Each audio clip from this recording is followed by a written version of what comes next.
এই কুমারখালী কুষ্টিয়া জেলার কুমারখালীকে বাদ দিলে কুষ্টিয়ার কোনো পরিচিতই থাকে না। কুষ্টিয়াতে কাদের জন্ম হয়েছে আপনারা জানেন। এই কুমারখালীতে জন্ম হয়েছে বিশ্বকবি রবীন্দ্রনাথ ঠাকুরের, লালন সাহেব, মীর মোশাররফের, কাঙাল হরিনাথ। এই জন্য আপনারা আজকে প্রতিজ্ঞা করেন এই ডিস্ট্রিক্টের নেতাদের কাছে আপনাদের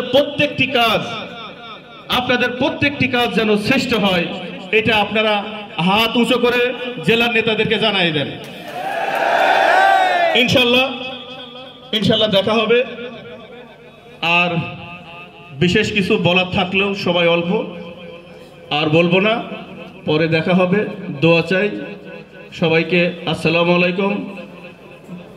এই দলের প্রতিষ্ঠাতা শহীদ প্রেসিডেন্ট জিয়াউর রহমান যদি আজকে বেঁচে থাকতো, উনি এই রকম অনুষ্ঠান দেখলে উনি নিজেকে ধন্য মনে করত।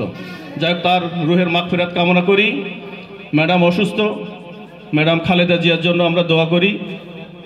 দেশ নায়ক তারেক রহমান উনি অচিরেই বাংলাদেশে আসবেন বীরের বেশে।